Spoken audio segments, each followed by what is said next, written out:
It was a cold, stormy night in Seattle. The rain poured down like the sky itself was grieving. Thunder cracked in the distance, and the empty roads glistened under the weight of the storm. It was 2 a.m., that eerie hour when the world feels abandoned and silence becomes a soundtrack. On Interstate 5, a single car sped through the downpour. The highway was empty, not a soul in sight.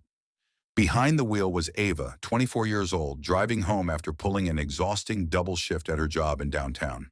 She was tired, drained, not just physically, emotionally. She had moved across the country for a fresh start after a painful breakup, but loneliness still followed her like a shadow. She pushed the gas pedal harder.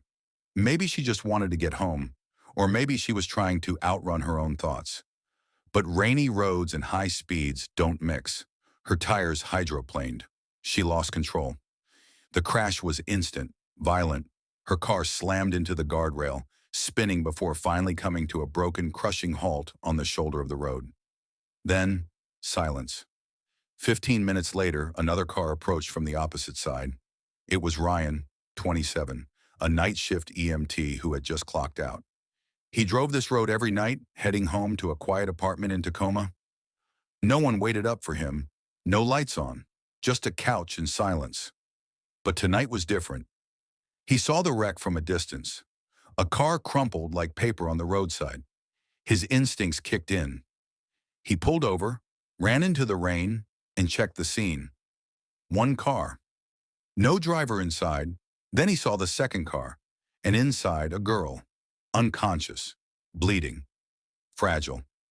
He opened the door and gently checked for a pulse. Still alive. Something stirred in him. He had seen hundreds of accidents, hundreds of faces. But this one, something about her made his heart slow down. Something familiar, even though he didn't know her. He took off his jacket and wrapped her in it. But before pulling her out, he slipped off his medical alert bracelet, a small silver band with his name, Ryan, engraved on it, and carefully put it on her wrist. He didn't even know. Maybe so she wouldn't feel alone when she woke up. He drove her to the nearest ER in Renton and personally handed her off to the trauma team. He stayed in the waiting room for over an hour, soaked to the bone, just waiting. When the nurse finally said she was stable, he looked at her room from a distance. And then he left. No name, no phone number, just the bracelet and a heart that suddenly felt less empty. 2 days later, Ava woke up. The light burned her eyes. Her head throbbed. She was in a hospital bed, eye in her arm, bandage on her forehead. She blinked slowly, trying to piece together what had happened. Then she noticed something, a bracelet on her wrist, not hers. It read, Ryan. A nurse walked in, and Ava asked softly, "Who brought me in?" The nurse smiled. "Some guy found you after the crash, stayed for a while, but he didn't leave any contact info. Just made sure you were safe." Ava stared at the bracelet again. There was something oddly comforting about it, like a promise from someone she never met. The next morning, sunlight streamed in through the blinds, and on the small table beside her bed, a bouquet of fresh tulips and an envelope. She opened the card with shaky fingers. "From the second I saw you, I couldn't forget you. I know we've never met, but something about you just stayed with me. I hope you're okay, and I hope someday you'll smile again. Ryan." A tear slipped down her cheek, not out of sadness, but because someone, a stranger, had cared enough to stay. Later that afternoon, her door creaked open. A nurse entered, followed by a man holding another bouquet, this time sunflowers and baby's breath. He held the flowers high, covering his face. Ava tilted her head and smiled. "Is that how you greet all your patients?" The man slowly lowered the bouquet. It was Ryan.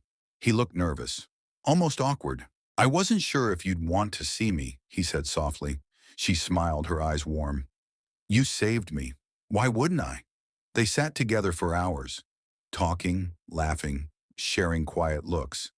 Ava couldn't explain it, but around him, the world just felt safer.